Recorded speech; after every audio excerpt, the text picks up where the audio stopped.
Am I audible to everyone?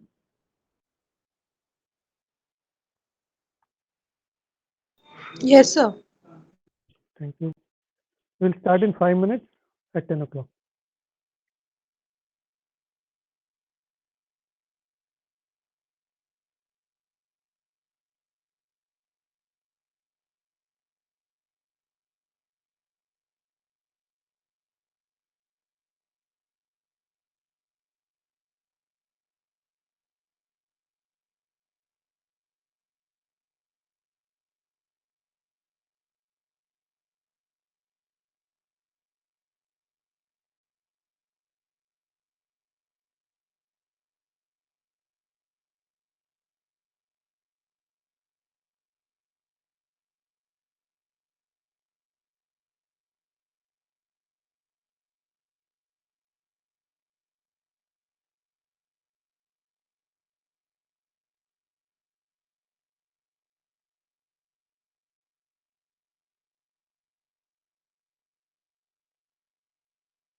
Good morning, everyone.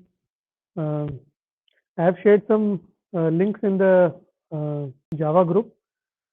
So go through the links, download the Java compiler, install NetBeans 8, and there you can use that particular IDE for programming. So if you have other IDEs, you can use that, but NetBeans 8 bundled with JDK 8 is quite easy to use. So I will be also demonstrating the programs using NetBeans, so it will be easier for you to understand. Rest, you can use your own IDE, whichever you are comfortable with. I'll recommend NetBeans 8. So JDK 8 we will be working on, because many of the features that we will be discussing are present in JDK 8 and are removed in JDK 18. So JDK 8 is very best for learning purposes. So we will be using JDK 8. Also, we have free online compilers. So that also I have shared in the group, the links. So I will share it again in the chat box.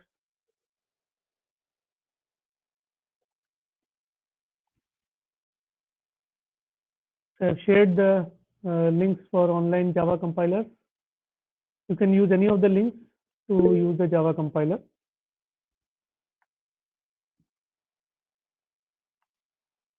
Okay. So I expect all of you to have at least one laptop with you where you will perform the experiments along with me. So क्या hands-on experience हो जाएगा साथ में. If you have any doubts, immediately you can ask me while you are programming. So we have to become an expert programmer. So practice करना बहुत ज़रूरी है. Typing speed fast होना चाहिए. To increase the typing speed, we should program daily, at least 1 hour we should spend for programming. इसलिए जो है practice बहुत ज़रूरी है. टाइपिंग स्पीड इंक्रीज होना चाहिए. टाइपिंग एरर्स नहीं आना चाहिए.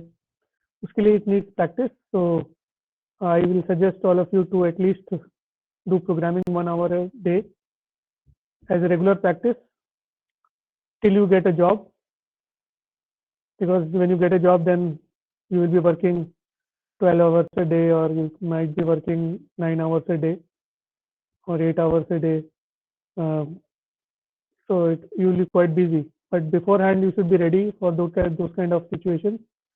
So for that you should be very comfortable with the typing speed and programming style. ठीक, सो मैंने लिंक्स आपको प्रोवाइड कर दिए हैं, उन लिंक्स को एक बार आप जरूर विजिट कर लें। फ्री टाइम में जो है आप डाउनलोड करें, JDK 8 डाउनलोड कर लीजिए, NetBeans 8 डाउनलोड कर लीजिए और उसको एक्सप्लोर करके देखेंगे। I will also give you some demonstration related to the basic exploration related to NetBeans 8, तो हम बाद में डिस्कस करेंगे। तो किसी को कोई अगर डाउट है, क्वेश्चन है at any point of time, please ask so that there is no doubt remaining when you leave the class. So we'll proceed towards the class today. So I will request all of you to be ready with your notes copies. Write today's date, the subject name, and then the notes you should take in the form of points, and later on you can elaborate your points according to your own understanding. So last time last class we discussed about how Java programming language is very necessary in a professional career, and we started the Java introduction with the background of Java, some major releases, Java platforms. We also discussed about the basic Java technologies, that is the components of Java technology, that is the programming language, virtual machine, and platform. So today now we'll understand about the Java's architecture. That is a very basic knowledge we will be gaining about this architecture. I hope everybody is able to see the slides and listen to me. कहीं कोई problem है तो please बताइएगा। तो ये note down कर लीजिए, इस डायग्राम को नोट डाउन कर लें, एग्जाम पॉइंट ऑफ व्यू से इम्पोर्टेंट है। So I'll give you 1 minute to write down, draw the diagram.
तो सभी ने नोट डाउन कर लिया है, आई होप। तो लेट अस सी, सबसे ऊपर है जावा सोर्स कोड फाइल्स। तो Java source code files are nothing but text files which are having an extension .java. तो जब भी आप प्रोग्राम लिखेंगे, जावा प्रोग्राम, अगर आप चाहें तो नोटपैड में भी लिख सकते हैं। It's a very basic facility given in Windows. आप जो है लिनक्स यूज कर रहे हैं तो आप एडिट करके जो है अपना एक टेक्स्ट फाइल बना सकते हैं। But when you are creating the text file, उसको सेव एज जब करेंगे तो डॉट जावा करके एक्सटेंशन यूज करेंगे। बाय डिफॉल्ट डॉट टीएक्सटी करके सेव होता है। तो नोटपैड में अगर आप बना रहे हैं तो बाय डिफॉल्ट डॉट टीएक्सटी करके सेव होगा आपका सोर्स कोड फाइल। उसको आपको एक्सटेंशन चेंज करना पड़ेगा, डॉट जावा करना पड़ेगा। तो your Java code is nothing but the standard syntax followed to create Java program. तो उसको यूज करके आप जो है अपना सोर्स कोड बनाएंगे, उसको सोर्स कोड बोलेंगे, that is containing the basic program that you have written. अब ये जो सोर्स कोड आपने लिखा है उसको you have to save it as dot Java. Say for example capital A dot Java नाम से आपने फाइल को सेव कर लिया है। Then you provide this particular Java file to the compiler. So compiler of Java which is provided to us as programmers is Java C, small case में Java C। तो आप जैसे JDK 8 इंस्टॉल करेंगे तो आप ऑब्जर्व करेंगे कि आपके प्रोग्राम फाइल्स के अंदर में आप देखेंगे सी ड्राइव में जो आपका विंडोज का, जैसे मैं विंडोज के रेफरेंस से बता रहा हूँ, विंडोज का इंस्टॉलेशन डायरेक्टरी होता है generally it is C drive. और सी ड्राइव में प्रोग्राम फाइल्स में अगर आप जाएंगे उसके अंदर आप जावा करके आपको एक फोल्डर मिलेगा। उसके अंदर JDK 1.8 पॉइंट समथिंग करके एक आपको एक फोल्डर मिलेगा और उसके अंदर में एक बिन करके फोल्डर मिलेगा। ये जो पूरा जो लोकेशन है, मैं इस लोकेशन को मैं I will just show you. So after you install JDK 8,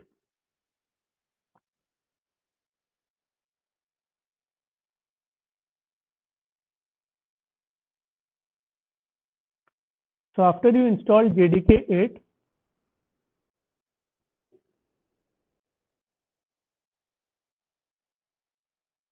ठीक, यू कैन ऑब्जर्व हियर कि मेरा जो है वो सी ड्राइव के अंदर प्रोग्राम फाइल में जावा के अंदर एक फोल्डर है, उसके अंदर JDK 1.8.0_271 है, उसके अंदर बिन करके एक फोल्डर है। तो यहाँ तक जब आप जाएंगे तो आपको ऑब्जर्व करेंगे यहाँ पे बहुत सारे एग्जीक्यूटिव फाइल्स मिलेंगे आपको, exe एक्सटेंशन वाले फाइल्स मिलेंगे। इसमें से दो जो है बहुत ज्यादा पॉपुलरली हम यूज करते हैं। एक है जावा, देखिए यहाँ पे मैंने हाईलाइट किया java.exe, और दूसरा है javac.exe। देखिए मैं exe फाइल को एक काम करता हूँ, है ऑलरेडी, एक सेकंड है, ये देखिए इसके नीचे ही है, सॉरी। देखिए दोनों फाइल्स यहाँ पे अवेलेबल है, जावा एंड javac.exe। तो ये विंडोज में ऐसे इंस्टॉलेशन आपको दिखेगा। तो अगर आपने प्रॉपरली JDK इंस्टॉल कर लिया है तो आपको ये दो फाइल्स क्लियरली समझ में आएंगे, दिखेंगे आपको। So Java C is the Java compiler, Java C Java compiler small case में लिखा हुआ है। So when you run this particular Java C executable, you have to write java c in small case, and after you write java, you put a space, and after the space you have to put the name of the java file that you want to compile। जैसे capital A dot Java नाम से अगर आपने file बनाया होगा तो Java C space capital A dot Java करके लिख के आप एंटर दबाएंगे कमांड प्रॉम्प्ट में। कमांड प्रॉम्प्ट क्या होता है? This is the command prompt. आप जैसे इसको रन करेंगे, राइट क्लिक करके मैं यहाँ पे रन कर रहा हूँ, CMD में टाइप करूंगा, this is the command prompt.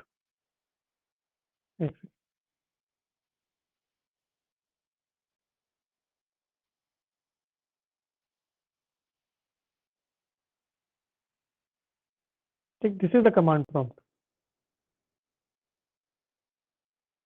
ठीक, यहाँ पे जो ब्लिंक हो रहा है ना, इस टाइप का कमांड प्रॉम्प्ट आता है। कैसे आता है? आप जो है रन वाले विंडो में जाके आप यहाँ पे CMD लिखेंगे, CMD लिख के जैसे ओके दबाएंगे तो this is the command prompt you will be getting. ठीक, इस कमांड प्रॉम्प्ट में आप जो भी लिखेंगे, कैसे लिखेंगे? जावा सी स्मॉल केस में लिखेंगे, स्पेस कैपिटल A डॉट जावा।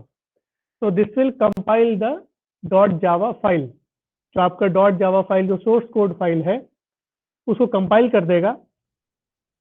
ठीक, कंपाइल करने के बाद it will generate a class file. a dot class नाम से एक फाइल वो जनरेट करेगा after it gets compiled. ठीक, after compilation it will generate, एक second, I will just share the window first, तब ठीक से दिखेगा. ठीक, तो जैसे आप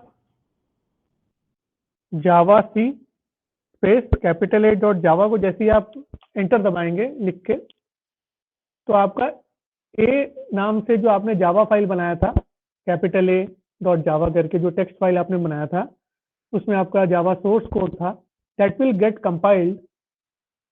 The Java compiler will run, and if there is an error, it will be displayed.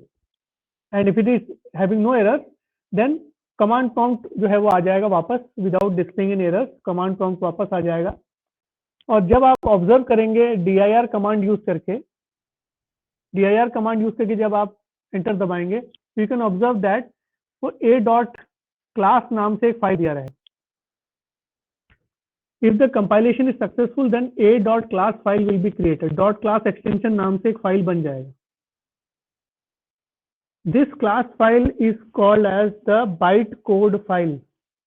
ठीक, इसको हम क्या बोलते हैं? bytecode file. इसको bytecode file कहा जाता है. ठीक, ये जो bytecode file होता है, this is an intermediate code file. ये machine code file नहीं है, but it is an intermediate code file, coded file, which the underlying JVM can understand. तो underlying JVM जो है उसको understand कर सकता है. तो underlying JVM को जब हम इस क्लास फाइल को देना चाहते हैं फॉर रनिंग पर्पसेस, क्योंकि अब इस क्लास फाइल को हमको रन करना है, अभी अपन ने कंपाइल कर लिया है, हम उसको रन करना चाहते हैं, तो हम जावा के इंटरप्रेटर को कॉल करते हैं. The interpreter of Java is Java only. अब ऑब्जर्व करे होंगे बिन में मैंने अभी आपको दिखाया था कि java.exe करके भी एक फाइल है, एग्जीक्यूटिव फाइल है. उस फाइल को हम लोग यूज करेंगे, उस कमांड को हम यूज कर रहे हैं यहाँ पे. It is Java space capital A. अब कैपिटल ए हमने यूज किया, इसका मतलब वो ऑटोमेटिकली क्लास फाइल को ले लेगा, हमको एक्सटेंशन नेम यहाँ पे नहीं देना. तो जावा स्पेस कैपिटल ए जैसे लिखेंगे तो it will interpret or it will start executing the bytecode file. It will start executing the bytecode file. bytecode file कौन सा है? a dot class. वो फाइल को ये रन करना शुरू करेगा. इसका मतलब एक एक करके लाइन उसमें से रीड करेगा, बाइट कोड का अंडरस्टैंड करेगा और अंडरलाइंग ऑपरेटिंग सिस्टम को समझाना शुरू करेगा कि भाई ये करवाना है, आप आगे प्रोसेस करके दीजिए. Then the underlying operating system will perform the operations and return back the result. उसके हिसाब से JVM जो है जावा वर्चुअल मशीन हमको रिटर्न बैक करेगा हमारा रिजल्ट और हमको अपने कमांड प्रॉम्प्ट में दिखने लगेगा.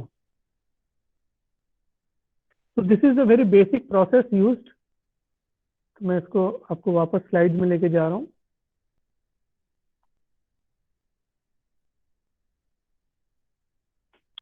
ठीक, तो ये प्रोसेस, तो हम जावा कोड बनाते हैं using dot Java extension. Compiler को दे रहे हैं, मतलब जावा सी कमांड हम यूज करेंगे to compile the A dot Java जैसे dot Java file. Java compiler will generate errors, will show the errors if there are any errors. If there are no errors, then dot class file बना देगा. तो अगर मेरे a dot java नाम से अगर file है तो a dot class नाम से फाइल बन जाएगा. ठीक, यहाँ पे देखिएगा compile java source code files into bytecode file dot class file. Dot class file, तो a dot java नाम से अगर मेरा फाइल है तो a dot class नाम से ये क्लास फाइल बनाएगा. That is the compiled Java source code file which is known as the bytecode file. Bytecode file जो है it is not a binary file. हाँ बोलिए सर. ये जो फाइल है a डॉट क्लास जो बाइट कोड हमारा बना, ये बिन में ही बनेगा कि किसी और डायरेक्टरी में बनेगा? जहाँ पे a डॉट जावा है उसी डायरेक्टरी में a डॉट क्लास बनेगा. ओके सर, ठीक है. अच्छा, इसमें और भी हम एक चीज देखेंगे बाद में, that we will perform some basic path settings so that we can javac from anywhere we want. नहीं तो क्या होगा, दिक्कत क्या होती है इसमें, फिर हमको अगर हम पाथ सेटिंग नहीं करते हैं तो बिन के अंदर जाके हमको जावा सी रन करना पड़ेगा। ठीक है, तो वो प्रॉब्लम हटाने के लिए हम क्या करेंगे, पाथ का सेटिंग करेंगे जिससे कि किसी भी डायरेक्टरी से रन हो जाएगा, जावा सी एंड जावा बोथ। तो जिस पर्टिकुलर डायरेक्टरी में आपका डॉट जावा फाइल है, उसी पर्टिकुलर डायरेक्टरी में डॉट क्लास फाइल भी बन जाएगा। अब उसी पर्टिकुलर डायरेक्टरी से आप जो है जावा यूज करके, जावा जो कमांड है उसको यूज करके आप इसको रन कर सकते हैं। तो ये डॉट क्लास फाइल को जैसे आप रन करेंगे, that will be provided to the Java virtual machine. अब देखिए ये जो बॉक्स जैसे दिख रहा है, this is the Java virtual machine. Java virtual machine has a class loader and execution engine. Class loader क्या करता है, जो आपने डॉट क्लास फाइल दिया था उस क्लास फाइल के कोड को ये लोड करेगा। साथ में जो एपीआईज आपने यूज किया हुआ है, एपीआई मतलब जैसे आपने सी प्लस प्लस का जब कोड लिखा हुआ था, hash include iostream.h, hash include conio.h, hash indextdio.h, ऐसे आपने .h करके हेडर फाइल को यूज किया होगा। तो जावा में हम उसी चीज को हैश इंक्लूड नहीं लिखे, इंपोर्ट। तो हमने जो भी इंपोर्ट स्टेटमेंट्स लिखे थे, उन इंपोर्ट स्टेटमेंट्स में दिए हुए जो क्लासेस हैं, क्योंकि इंपोर्ट स्टेटमेंट में हम क्लासेस का नेम देते हैं जिन क्लासेस को हम यूज करना चाहते हैं। तो इंपोर्ट स्टेटमेंट में हमने जो भी क्लासेस दिए थे या जो भी पैकेजेस दिए थे, पैकेज मतलब कलेक्शन ऑफ क्लासेस, जो भी अपन ने पैकेजेस दिए थे उनके अंदर के जो क्लासेस हैं उनको वो इंपोर्ट करके लेके आता है क्लास लोडर, उसको integrate with the code we have written here. तो हमारा डॉट क्लास जो कोड जितने भी क्लास, उन सबको इकट्ठा करके क्लास लोडर एक कोड जनरेट फाइल भी प्रोसेस करता है। हमारा जो बाइट कोड है उसको लेके और ऑलरेडी जो क्लास इंपोर्ट किया था उनको लेके एक इंटीग्रेटेड बाइट कोड क्रिएट करता है। ठीक, तो ये जब बाइट कोड क्रिएट हो जाता है, that is the final code file that is to be run. इसको प्रोवाइड करता है to the execution engine. Execution engine क्या करता है, ये अंडरलाइंग ऑपरेटिंग सिस्टम के साथ बातचीत करता है, conversates with the underlying operating system and the execution of the entire code करके एक एक लाइन का जो है इंटरप्रिटेशन कर करके अंडरलाइंग ऑपरेटिंग सिस्टम को समझा के उसको रन करवाता है। तो जो रन होगा तो उसका आउटपुट दिखेगा, तो हमारा जो जो जो फाइनल आउटकम है हमको हमारा एक होगा। तो this is how the entire system work. Hopefully this is clear. किसी को कोई डाउट या क्वेश्चन है तो पूछिए। सर अगर हमने कोई क्लास इंपोर्ट नहीं की है अपने सोर्स कोड में, तो सर जो हमारा पहले जो बाइट कोड जनरेट हुआ था वो वही रहेगा जब हम उस बाइट कोड को जेवीएम को देंगे? हाँ, जैसे अपन ने कोई क्लासेस इंपोर्ट नहीं किए और हमने उन क्लासेस का ऑब्जेक्ट बना लिया है हमारे कोड के अंदर में, तो फिर एरर आ जाएगा। ठीक है, कंपाइलेशन में एरर आएगा और वो हमको तुरंत बताएगा कि आपने जो क्लासेस यूज किए हैं उसके लिए जो अप्रोप्रिएट इंपोर्ट क्लासेस हैं या इंपोर्ट जो आपको पैकेज करना था वो आपने किया नहीं है, तो कंपाइलेशन टाइम पे ही आपको एरर मिल जाएगा। और अगर जिन क्लासेस की जरूरत नहीं है उनको अगर आपने इंपोर्ट किया है तो वो जो है वो बाइट कोड में इंक्लूड नहीं होंगे। ये जावा का इंटेलिजेंस सिस्टम है जो वर्क करता है। ओके सर, है ना, जो क्लासेस चाहिए वो तो इंपोर्ट होना चाहिए, अगर नहीं होगा तो कंपाइलेशन में एरर आएगा। अगर जो क्लासेस हमने एक्स्ट्रा इंपोर्ट कर लिए हैं जिसकी जरूरत नहीं है, तो क्लास लोडर उनको लोड ही नहीं करेगा। क्योंकि क्लास लोडर क्या करता है, वो डिपेंडेंसी देखता है कि हमने जो डॉट क्लास फाइल बनाया है उसमें क्या क्या डिपेंडेंसीज हैं, वो इंपोर्ट स्टेटमेंट के थ्रू सेटिस्फाई हो रहे हैं कि नहीं। अगर हो रहे हैं तो ही उनको वो लेगा, जो सेटिस्फाई नहीं हो रहे हैं उनको वो इंपोर्ट नहीं करेगा। इससे वो क्या होता है, जो हमारा जो ऑब्जेक्ट कोड बनता है, जो लास्ट में जो एग्जीक्यूटेबल कोड बनता है, इसको ऑब्जेक्ट कोड बोला जाएगा, वो जो है ऑप्टिमाइज्ड बनता है, इसमें मेमोरी कम लगे, इस टाइप से उसको बनाया जाता है।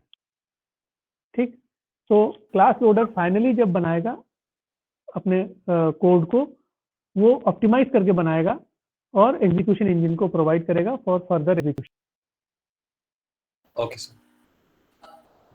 ठीक, और कोई डाउट है, क्वेश्चन है, कुछ पूछना है?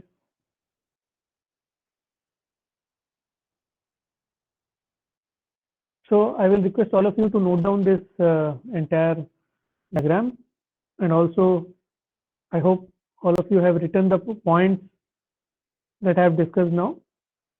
Sir, can you Any- repeat about execution engine? Execution. Okay. So the very simple thing is that जो हमने Java file बनाया था, that is compiled, it will be converted to Java class. That class file will be provided to the class loader. Import statement में जो भी अपन ने classes लिखे हैं, import करेगा, class loader उसको integrate करेगा, integrate करने के बाद एक final bytecode file करेगा, and that bytecode file will be provided to the execution engine. This execution engine will interact with the underlying operating system. ठीक, it will interact with the underlying operating system and make it understand the bytecode that is generated here by the class loader. Class loader ने जो भी bytecode generate किया है, उसको underlying operating system को execution engine क्या करेगा, समझाएगा, एक तरीके से interpretation का काम करता है, उसको समझाएगा और underlying operating system फिर आगे का execution को हार्डवेयर के ऊपर रन करेगा। तो execution engine का काम होता है to make the underlying operating system understand the bytecode provided by the class loader. और इसमें JVM, जो इस पूरे चीज को JVM बोला जाता है, तो JVM जो होता है वो हर एक ऑपरेटिंग सिस्टम के लिए अलग अलग बनाया गया है। विंडोज ऑपरेटिंग सिस्टम का JVM अलग है, लिनक्स का अलग है, एप्पल का अलग है, ऐसे जितने भी ऑपरेटिंग सिस्टम्स हैं पूरे वर्ल्ड में, सभी के लिए JVM अलग अलग बना दिया गया है। इसीलिए जब हम अपना क्लास फाइल बना लेते हैं, इस क्लास फाइल को हम अगर विंडोज में बनाए हैं तो हम उसको लिनक्स में भी रन कर सकते हैं, एप्पल मैकिंटॉश में भी, किसी भी प्लेटफॉर्म पे रन कर सकते हैं, अगर उस प्लेटफॉर्म में JVM रखा हुआ है तो ये जो क्लास फाइल बनता है ये प्लेटफॉर्म इंडिपेंडेंट बनता है। इसलिए बोलते हैं कि Java is a platform independent programming language, क्योंकि जावा का जो हम क्लास फाइल बना लेते हैं, किसी भी ऑपरेटिंग सिस्टम में आप बनाइए, वो किसी भी ऑपरेटिंग सिस्टम में रन हो जाएगा। आपको जावा का कोड पे कोई भी चेंजेस करने की जरूरत नहीं है। आपका सोर्स कोड फाइल एक बार बन गया, आपने उसका क्लास फाइल बना लिया, अब इस क्लास फाइल को आप किसी भी प्लेटफॉर्म पे, ऑपरेटिंग सिस्टम पे रन कर सकते हैं। प्लेटफॉर्म मतलब ऑपरेटिंग सिस्टम, किसी भी ऑपरेटिंग सिस्टम पे या प्लेटफॉर्म पे रन किया जा सकता है without doing any changes to the code, because every operating system, for every operating system, Java virtual machine has been created. इसीलिए जो है ये प्लेटफॉर्म इंडिपेंडेंट कहा जाता है। ठीक, होपफुली आइडिया क्लियर है। Yes, Should we sir. proceed forward? ठीक है, I am going to the next slide. Okay, तो किसी को कोई डाउट है, क्वेश्चन है तो प्लीज पूछेंगे। हर स्लाइड पे कोई भी डाउट आ रहा है तो इमीडिएटली पूछिए। चलिए, so now we will discuss about the Java virtual machine. अभी मैंने आपको जो बताया था वही पॉइंट्स हैं, बस इन पॉइंट्स को आप नोट कर लीजिए, ज़्यादा अच्छा रहेगा रिमेम्बरेंस के लिए। So the Java virtual machine knows nothing of the Java programming language, only of a particular binary format, the class file format. ठीक, तो Java virtual machine को सिर्फ क्लास फाइल समझ में आता है, इसीलिए हम Java कंपाइलर में कंपाइल करके डॉट क्लास फाइल बना के हम JVM को प्रोवाइड करते हैं for the execution. A class file contains Java virtual machine instructions और byte codes. Remember that byte codes जो लिखा है, it is not binary coded. Binary coding नहीं होता है इसमें जावा वर्चुअल मशीन के इंस्ट्रक्शंस होते हैं जो जावा वर्चुअल मशीन को बताते हैं कि उसको करना क्या है। ठीक, तो जावा कंपाइलर क्या करता है कि जावा वर्चुअल मशीन को समझने लायक फॉर्मेट में हमारे जावा फाइल को कन्वर्ट करता है, and that is known as the byte code file या डॉट क्लास फाइल, जो जेवीएम जो है उसको समझ पाता है। जेवीएम में अपना खुद का सिंबल टेबल होता है, that maintains a symbol table and many other ancillary information जो to run a particular program, जैसे मेमोरी वगैरह बहुत सारी चीजें रहती हैं, रजिस्टर्स हो गए, ठीक, सिंबल टेबल हो गया, ऐसे बहुत सारी चीजें वो मेंटेन करता है for running the code. For the sake of security, the Java virtual machine imposes strong syntactic and structural constraints on the code in a class file. However, any language with functionality that can be expressed in the terms of a valid class file can be hosted by Java virtual machine. तो Java virtual machine को understand करने लायक अगर हमने byte code बना लिया किसी भी तरीके से, तो वो Java virtual machine उसको प्रॉपर्ली इंटरप्रेट करके रन कर सकता है. हमको सिर्फ पता रहना चाहिए कि Java virtual machine को क्या समझ में आएगा. तो वो चीज़ को हमको टेंशन लेने की जरूरत नहीं है, हमारा कंपाइलर वो करके दे देता है. अगर हम सिस्टम सॉफ्टवेयर बना ही रहे हैं, अगर एकदम हार्डवेयर लेवल पे काम कर रहे हैं, तो हम कभी वर्चुअल मशीन बना सकते हैं. लेकिन this is not required because we are application programmer. तो हम लोग जो है फास्ट प्रोग्रामिंग करेंगे यूजिंग एग्जिस्टिंग रिसोर्सेज, इसलिए हम जो है सीधे जावा कंपाइलर यूज करेंगे for compiling our file and the JVM can understand our code. ठीक, आप शॉर्ट में पॉइंट्स नोट करते जाएं, जो भी मैंने एक्सप्लेन करते जा रहा हूँ शॉर्ट में नोट करते जाइए. ठीक, तो I will move on to the next slide.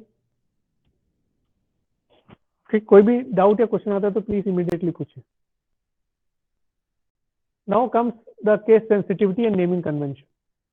So it is important in Java that we follow some rules, basic syntactic rules हैं और semantic rules हैं. Syntactic rules को हम follow करते हैं बहुत ज़्यादा. मतलब जो सिंटैक्स है उसको हम लोग प्रॉपरली फॉलो करेंगे. तो पहला जो कंस्ट्रेंट है that is case sensitivity. Case sensitivity मतलब कैपिटल केस और स्मॉल केस में डिफरेंस है. स्मॉल केस में अगर आपने एक वेरिएबल बनाया ए और कैपिटल केस में अगर एक वेरिएबल बनाया ए, तो दोनों ए जो है वो डिफरेंट ट्रीट किए जाएंगे बाय जावा. तो case sensitivity is necessary, is followed in Java, strictly followed. The keywords are generally in lower case. ठीक, तो कीवर्ड्स को हमेशा ही स्मॉल केस में हम यूज करते हैं, वो ऐसा ही किया हुआ है. आप इंट लिखते हैं, कैपिटल में इंट लिख देंगे तो रिकॉग्नाइज नहीं करेगा, स्मॉल में इंट लिखेंगे तो रिकॉग्नाइज करेगा. The standard naming convention used in Java is as follows. The class names, इसको इन पॉइंट्स को आप प्लीज नोट करते जाएं. Class names should start with capital case letter. ये एक स्टैंडर्ड कन्वेंशन है. अब कन्वेंशन है इसका मतलब आप फॉलो नहीं भी करेंगे तो भी चलेगा, ये कंस्ट्रेंट नहीं है, लेकिन करना चाहिए. Because in Java all the classes that you will be seeing, inbuilt classes जो भी बने हुए हैं, they start with capital letter.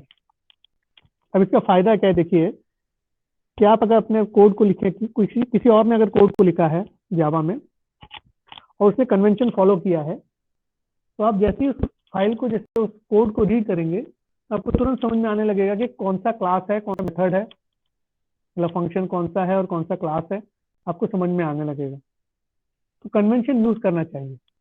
तो एज प्रोग्रामर, क्योंकि हम कमर्शियली प्रोग्रामिंग करने वाले हैं बाद में जाके इंडस्ट्री में, तो हमको स्टैंडर्ड कन्वेंशन फॉलो करना ही पड़ेगा. तो we should do that, it is very good practice. तो class name should start with capital letter, capital case letter. And also इसमें एक और चीज होता है कि जहाँ पे भी वर्ड चेंज होते हैं वहां पे कैपिटल लेटर यूज किया जाता है. जैसे क्लास का नेम है student, student data. Student data नाम से अगर आपने एक क्लास बनाया है तो उसमें स्टूडेंट का एस कैपिटल होना चाहिए और डेटा का डी कैपिटल होना चाहिए. ठीक, तो कैपिटल केस लेटर्स हम यूज करते हैं to name the class names. और जो मेथड नेम्स होते हैं, मेथड नेम्स मतलब जो मेंबर फंक्शंस आप बनाएंगे या मेंबर मेथड भी बोलते हैं उनको, तो method names start with small case letter. ठीक, तो method name will start with small case letter, but here also when there is a change in word then we use the capital case letter. जैसे आपने student data के अंदर में एक member function बनाया, add names या add name, तो add name में ए छोटा रहेगा और नेम में एन कैपिटल रहेगा. ऐड नेम में ए छोटा रहेगा और एन कैपिटल रहेगा. तो ये कन्वेंशन यूज किया जाता है. Class name should start with capital letter, method names should start with small case letter. और नेमिंग कन्वेंशन तो आपको पता ही है ऑलरेडी कि स्पेसेस वगैरह यूज नहीं कर सकते, अंडरस्कोर यूज किया जा सकता है. whenever there is multiple words in the name of a class or a method, then starting letter of the word should be a capital letter followed by a small letter. तो example में देखिए यहाँ पे दिया है integer, integer में आई capital है, मतलब you can easily understand that this is a class. तो पार्स इंट करके इसी का एक मेंबर मेथड है पार्स इंट. तो पार्स में देखिएगा पी छोटा है और आई कैपिटल है, because there is a change in word, so I is capital, P is the starting letter, so that is this is small case. So parse int में P छोटा है और I capital है. Brackets लगाए मतलब it is A member function या member method.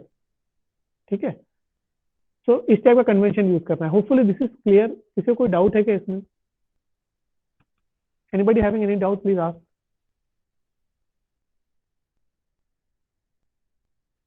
ठीक है, कन्वेंशन समझ में आ गया? हाँ सर, नेमिंग कन्वेंशन का जो थर्ड पॉइंट है वो एक बार फिर से एक्सप्लेन कर दीजिए ना सर.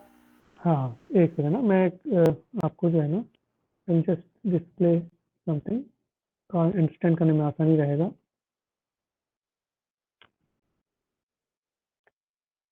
एक सेकंड ना, मैं आपको एक विंडो शेयर करके आपको बता देता हूँ.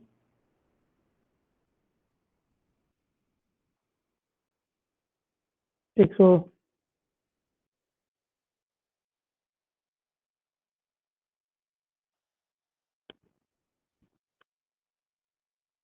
ठीक. तो क्लास नेम अगर सोच लीजिए अपन ने क्लास बनाया, जैसे हम क्लास कीवर्ड यूज करते हैं, आपने सी प्लस प्लस में भी यूज किया हुआ क्लास कीवर्ड. ठीक, तो क्लास कीवर्ड से हम लोग जो है जावा में भी we can create our own class. So now I am creating a class and I am giving it a name as student data. ठीक, मैंने स्टूडेंट डेटा नाम से एक क्लास बनाया, और जैसे आप सी प्लस प्लस में करते हैं करली ब्रैकेट ओपन क्लोज करके आप जो है क्लास को डिफाइन करते हैं. So I am defining this class. ठीक, so now you can understand I have written the name of the class as student data where S is capital and D is capital. So this represents a class name. ठीक, अब मुझे इसका एक member function बनाना है. तो member function बनाते वक्त हम, जैसे मैं यहाँ पे एक मेंबर फंक्शन बना रहा हूँ which is having public access. तो पब्लिक वॉइड सेट नेम, तो ये सोचिए जिसका कोई कोड है इसका. तो सेट नेम करके अपने फंक्शन बनाया. देखिए कैसे पता लगा ये फंक्शन है, मेंबर फंक्शन है या मेथड है, क्योंकि ब्रैकेट्स लग रहा है इसमें. ठीक है, along with the name of the function we put parenthesis. So if there is parenthesis that means it is a function name. We can easily identify that. तो यहाँ पे set name is the name of the function. तो यहाँ पे हम क्या बोल रहे हैं, set का s छोटा है और n name का n बड़ा हुआ है, because there is a change in word. Set name में there are two words ना, set and name. जैसे स्टूडेंट डेटा में there are two words, student and data. तो एस कैपिटल है, डी कैपिटल है, स्टार्टिंग लेटर कैपिटल है for the class, starting letter small है for the member method. तो member method यहाँ पे क्या है, set name. Set is one word, name is another word, so S is small and N is capital. ठीक, उसके बाद फिर आप उसका डेफिनेशन वगैरह दे रहे हैं यहाँ पे, तो जो भी डेफिनेशन दिया हो आपने. तो वैसे आप मेंबर मेथड जब बनाएंगे, जैसे मैं एक और मेंबर मेथड बना रहा हूँ गेट नेम. तो मैंने एक मेंबर मेथड बनाया. ठीक, इसका कुछ कोड लिखा मैंने. तो अगेन यहाँ पे भी because it is A member method, so it is having small letter as the starting, and when there is a change in word we are putting capital letter. set name और get name अपने दो member methods बन गए, और and the name of the class is student data. ठीक है, तो आप जिस इस क्लास का अगर सोच लीजिए मैं एक ऑब्जेक्ट बनाना चाहता हूँ, तो मैं कैसे लिखूंगा, स्टूडेंट डेटा OB1. ठीक है, इस टाइप से हम ऑब्जेक्ट बना सकते हैं. So OB1 now becomes an object of student data class. That means OB1 के अंदर में set name और get name ये दो मेथड्स हैं. तो कॉल करते वक्त हम कैसे लिखेंगे, OB1 dot set name, OB1 dot get name, ऐसे लिखेंगे. We are calling them. ठीक, हमने सेट नेम को कॉल किया, हमने गेट नेम को कॉल किया. रेफरेंस क्या है मेरा, OB1. OB1 के अंदर से सेट नेम कॉल हो जाएगा, OB1 के अंदर से गेट नेम भी कॉल हो जाएगा. ठीक, तो इस टाइप से हम जो है बना. हाँ सर, वेरिएबल्स के नेमिंग कन्वेंशन क्या होंगे? Same same same. जैसे इंटीजर ए बना दिया मैंने, ठीक है, इंटीजर ए बना लिया, ए इक्वल टू ए बना दिया, बी बना दिया, है ना। सेम जैसे आपने यूज किया होगा ना, फ्लोट ई कॉमा एस, ठीक, ऐसे आप बना नो सकते सर, जैसे किसी हैं। वेरिएबल में मल्टीपल वर्ड होंगे तो? हाँ, वो उसमें भी हम जो है जनरली हम वेरिएबल नेम्स जो है वो स्मॉल केस में लिखते हैं। तो इसमें भी जब चेंज इन वर्ड्स होता है ना, तो हम उसको जो है या तो अंडरस्कोर से रिप्रेजेंट कर लेते हैं, या तो फिर जो है उसको आप कैपिटल लेटर से लिख सकते हैं। जैसे कि जैसे मैंने यहाँ पे स्ट्रिंग ऑब्जेक्ट बनाया S S name, student name के लिए, ठीक है। अब ऐसे भी लिख सकते हैं एस नेम, ऐसे भी लिख सकते हैं। तो वेरिएबल डिक्लेरेशन जो है वो जनरली हम लोग थोड़े डिस्क्रिप्टिव लिखते हैं, मतलब ABCD करके डिक्लेयर नहीं करते हैं हम लोग, कुछ उसका नाम के साथ ऐसे लिखते हैं, जैसे S_name ऐसे भी लिखते हैं। कई बार अंडरस्कोर लगा के भी लिखते हैं, या तो कैपिटल लेटर लगा के लिखते हैं, या तो स्मॉल लेटर से ही उसको लिख देते हैं, जैसे एस नेम। तो it will help us to identify कि स्टूडेंट नेम रिप्रेजेंट कर रहा है मेंबर, ठीक है, डेटा मेंबर। तो वेरिएबल्स के लिए जो है आप स्मॉल केस यूज कर सकते हैं। जनरली स्मॉल केस ही यूज किया जाता है, कैपिटल केस कभी भी यूज नहीं करते हम लोग वेरिएबल्स के लिए। स्मॉल केस में आप अंडरस्कोर यूज कर सकते हैं when there is a change in word, you can use capital letter when there is change in word, ठीक है। तो इस टाइप से आप उसको बना सकते हैं, ठीक। तो एक बेसिक आइडिया समझ में आ रहा है नेमिंग कन्वेंशन का? Yes sir. Okay, I will get back to the slide.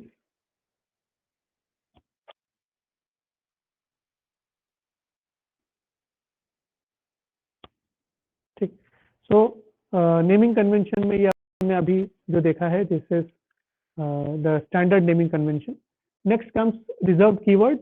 Reserve keywords में there are plenty of reserve keywords. ये तो एक छोटा सा एग्जांपल मैंने यहाँ पे लिखा है। So you can explore the reserve keywords by going into the web, you can find out the reserve keywords of Java.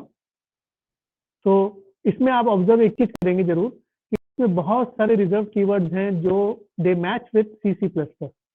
तो C++ में जो भी आपने पढ़ा होगा, जैसे कि इंट कैर, जैसे डेटा टाइप है वो तो एकदम मैच करते हैं। इंट कैर, फ्लोट, डबल लॉन्ग, अनसाइंड, ये अनसाइंड तो नहीं है, इंट कैर, फ्लोट, डबल लॉन्ग है, वो डेटा टाइप्स जो है वो उनका कीवर्ड एग्जैक्टली सेम है।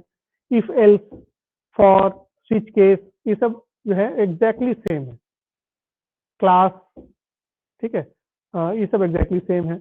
पब्लिक, प्राइवेट, प्रोटेक्टेड, ये सब एग्जैक्टली सेम है। तो बहुत सारे कीवर्ड्स हैं जो एकदम सेम है that you have in C++.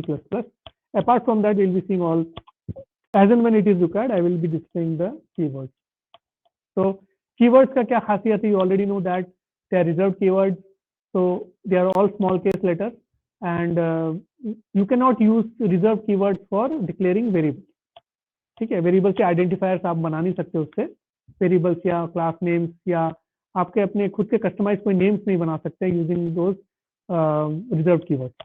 जैसे इंट नाम से आप कोई वेरिएबल नहीं बना सकते, फ्लोट नाम से एक वेरिएबल नहीं बना सकते, जैसे फ्लोट ऐसा भी नहीं बना सकते, ठीक है। तो आप फ्लोट 1 करके बना सकते हैं, you can change it, but exactly as it is आप यूज नहीं कर पाएंगे रिजर्व कीवर्ड्स को, जैसे C++ में करते हैं।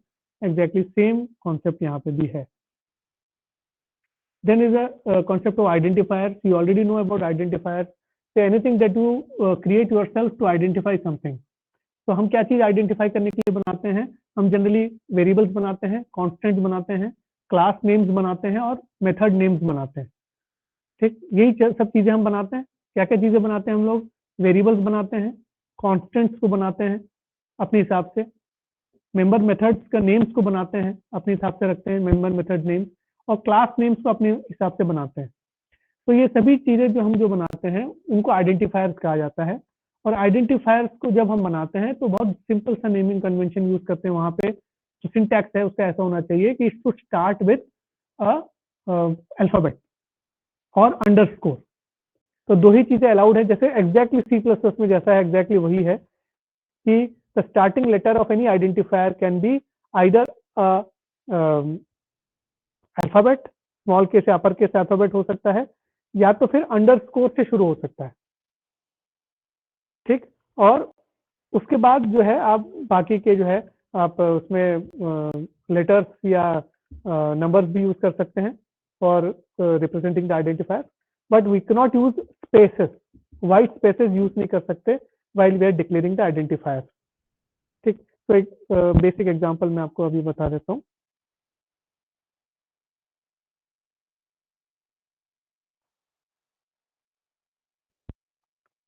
ठीक, अभी जो बेसिक सा एग्जांपल है आप ऑब्जर्व कर रहे होंगे, अभी अपन बना रहे थे जब, तो यहाँ पे देखेंगे तो क्लास नेम हमने बनाया है स्टूडेंट डेटा, तो इसमें आप स्पेस नहीं लिख सकते, ये गलत हो जाएगा. स्टूडेंट स्पेस डेटा, ये गलत हो जाएगा. स्टूडेंट अंडरस्कोर डेटा, ये सही है, कोई दिक्कत नहीं है. आप चाहें तो ऐसे भी बना सकते हैं, अंडरस्कोर स्टूडेंट डेटा ऐसे भी बन सकता है, इज वैलिड. लेकिन यहाँ पे अगर बोल रहे हैं आप वन स्टूडेंट डेटा, ये नहीं, it is invalid, because starting जो है वो अल्फाबेट नहीं है, कोई स्पेशल सिंबल वगैरह यूज नहीं कर सकते.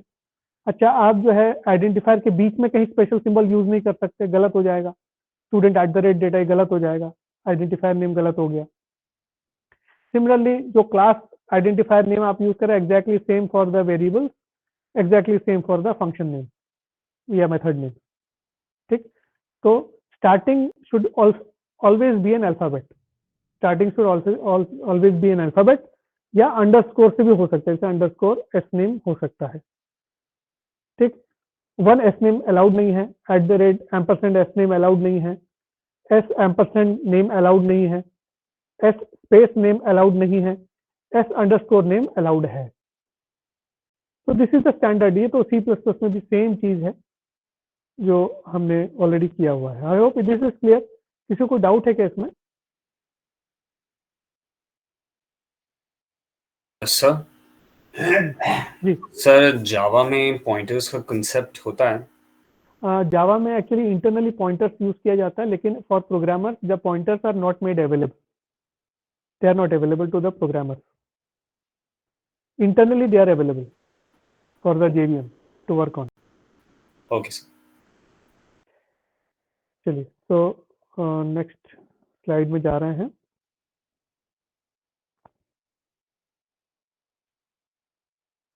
ठीक, सो आइडेंटिफायर्स का कन्वेंशन सेम है. लिटरल्स का भी कॉन्सेप्ट एग्जैक्टली सेम है जो C++ में आपने देखा है. लिटरल्स मतलब anything which appears has the same value as it appears. जैसे हम लोग जब लिटरल्स यूज करते हैं वो इंटीजर्स या फ्लोटिंग पॉइंट लिटरल्स को यूज किया जाता है. और तीसरा लिटरल होता है स्ट्रिंग्स, जो डबल कोट्स में लिखा जाता है. सिंगल कोट्स में लिखा हुआ कैरेक्टर लिटरल्स होते हैं. तो हमारे पास कितने टाइप के लिटरल्स हो गए? न्यूमेरिक लिटरल्स हैं, कैरेक्टर लिटरल्स हैं, एंड स्ट्रिंग लिटरल्स हैं. तो लिटरल का मतलब क्या होता है? जो दिख रहा है वही वो है. जैसे यहाँ पे आप एग्जाम्पल ऑब्जर्व करेंगे, 10.23 लिखा हुआ है, तो the value that 10.23 represents is a floating point value and its value is 10.23, is neither less neither more. मतलब 10.23 मतलब 10.23 ही यूज होगा वो. It can not be use to represent anything else. तो 10.23 सिर्फ 10.23 को रिप्रेजेंट करने के लिए ही यूज किया जा सकता है, किसी और चीज को रिप्रेजेंट करने के लिए यूज नहीं किया जा सकता. सिमिलरली सिंगल कोट्स में जो ए लिखा है, this is a character literal, इसको कैरेक्टर लिटरल बोलेंगे. तो दैट मीन्स सिंगल कोट्स में ए जो है इसे कांस्टेंट ए, मतलब 10.23 भी एक कांस्टेंट नंबर है, वैसे ही ये जो है ये कांस्टेंट एक कैरेक्टर है. तो ये स्मॉल ए मतलब स्मॉल ए ही रिप्रेजेंट कर रहा है, small A will not represent anything else. Similarly double string में माई स्ट्रिंग लिखा है, this collection of character literals MY S space STRING. तो these are individual character literals. एक साथ जोड़ने के लिए हम क्या करते हैं, उसको डबल कोट्स में लिखते हैं. तो double quotes represents a string literal. मतलब माई स्ट्रिंग यहाँ पे जैसे लिखा है, it will represent my string only, it can not represent anything else. यहाँ पे आपने 100 देखा है, 100 is a integer literal, integer constant. तो इसका मतलब ये 100 मतलब 100 ही रिप्रेजेंट करेगा, 100 और कुछ रिप्रेजेंट नहीं करेगा. तो मैं और कुछ रिप्रेजेंट नहीं करेगा ऐसे क्यों बोल रहा हूँ? क्योंकि जब हम वेरिएबल्स बनाते हैं उसमें जब हम जो है कैरेक्टर्स यूज करते हैं, that is a variable not a literal. ठीक, तो एक एग्जांपल मैं आपको यहाँ सिंपल से बता देता हूँ.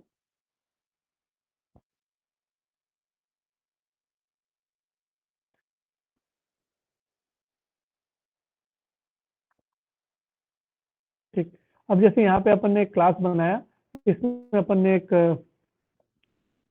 इंटीजर वैल्यू रखा, इंटीजर जैसे ए नाम से रखा अपन ने, उसका वैल्यू दिया 100। ठीक, तो यहाँ पे ऑब्जर्व करेंगे 100 is a literal, a is a variable, it is not a literal. ठीक है, वो लिटरल नहीं है, a is not a literal, it is a variable. इससे मतलब ए जो हम देख रहे हैं वो ए रिप्रेजेंट नहीं कर रहा है, वो कुछ और रिप्रेजेंट कर रहा है। क्या रिप्रेजेंट कर रहा है? A is representing the value 100।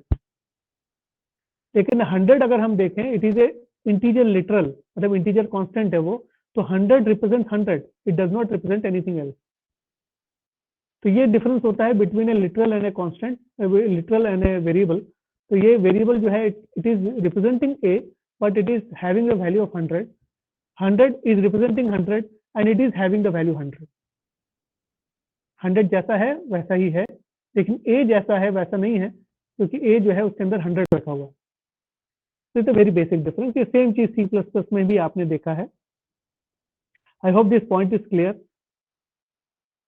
कोई डाउट है तो प्लीज पूछेंगे।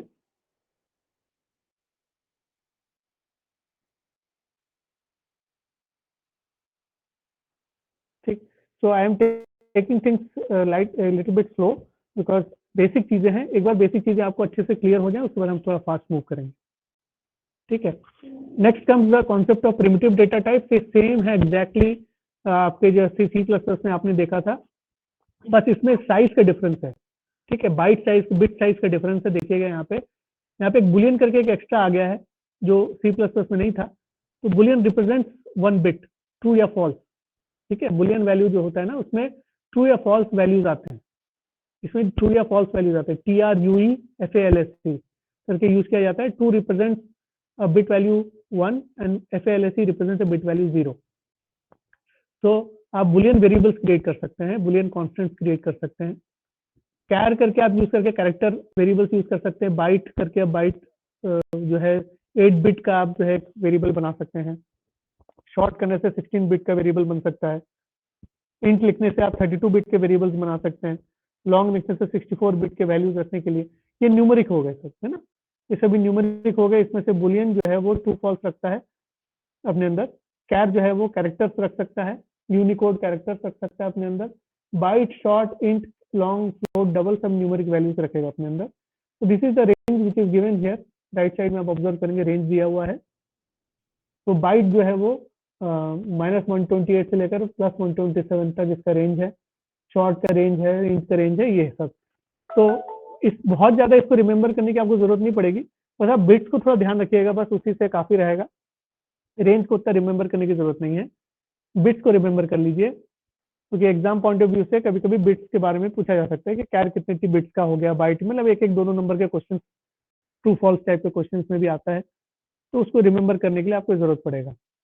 ठीक, उसको आंसर करने के लिए आपको रिमेंबर करने की जरूरत पड़ेगी। तो बाइट मतलब 8 बिट, शॉर्ट मतलब 16 बिट, इंट मतलब 32 बिट, लॉन्ग मतलब 64, इंट का एकदम डबल, फ्लोट मतलब 32 बिट और फ्लोट का डबल है 64 बिट।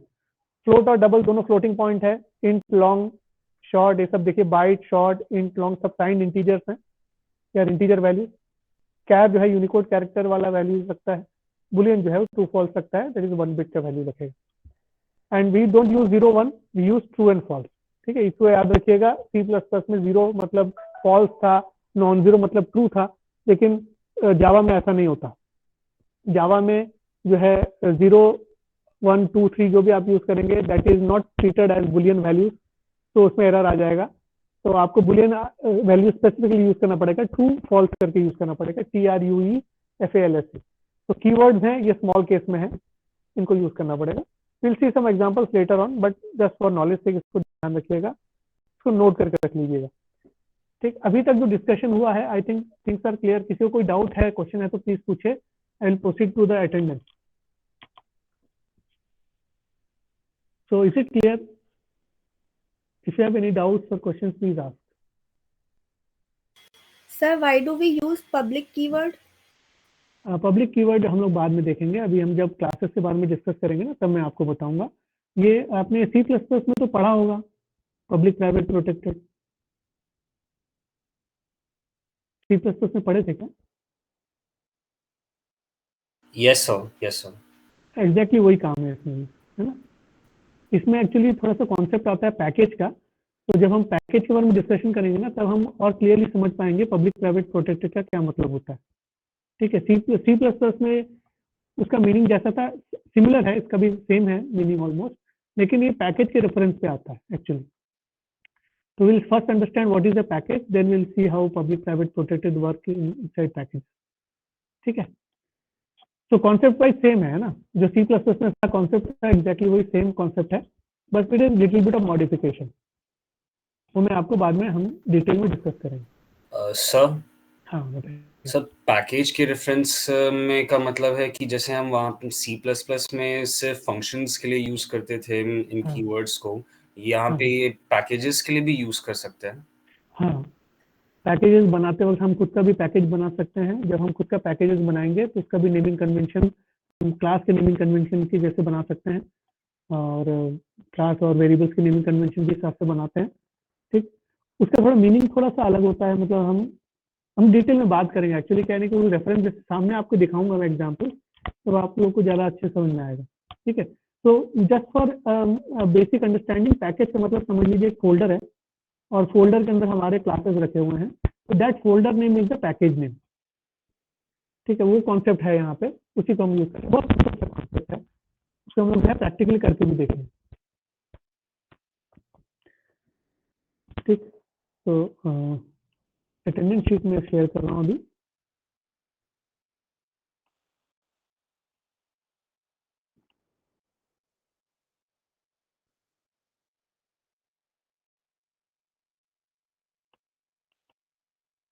ठीक, तो ग्रीन मार्क दिख रहा है मतलब प्रेजेंट है, इसमें मैं ए लगाऊंगा तो मतलब एब्सेंट हो जाएगा, रेड मार्क दिखने लगेगा। चलिए आज के लिए अटेंडेंस शुरू करते हैं। Akash Deshmukh, Akash Deshmukh absent. Abhishek Ghosh present sir, Akash Desh. Present.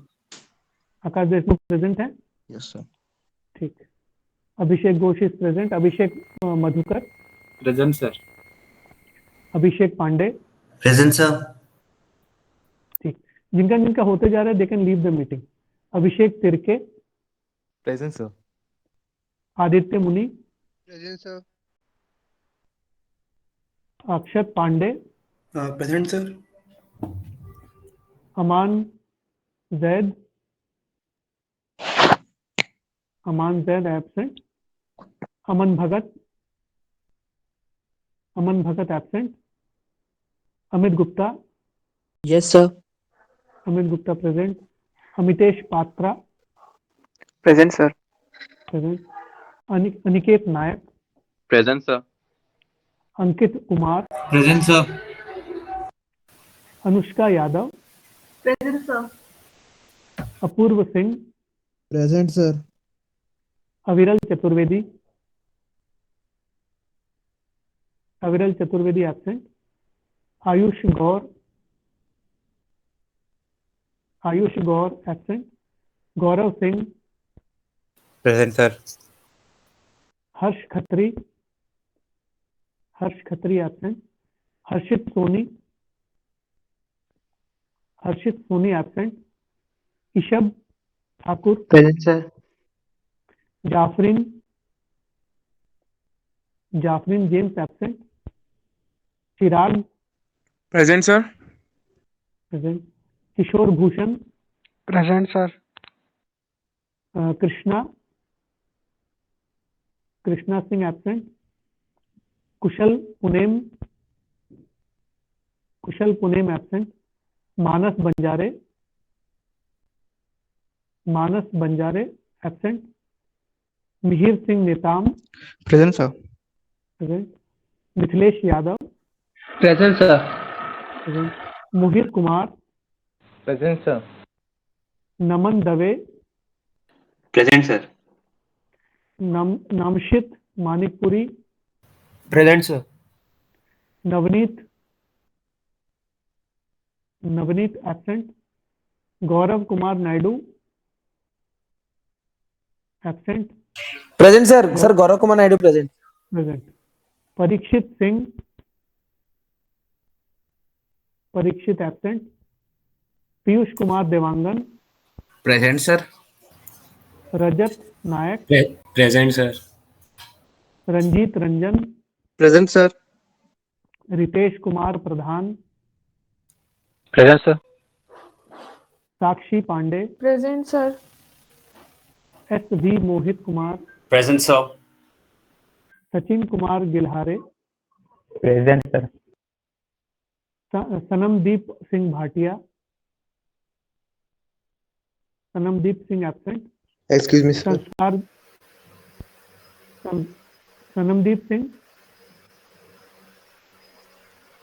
सनमदीप Singh absent, Sanskar Dwivedi, Sanskar Dwivedi absent, Excuse me, sir. हाँ बोलिए। Saurabh Bek, present sir. Shrey Mittal, present sir. Shreyosi, Present, sir.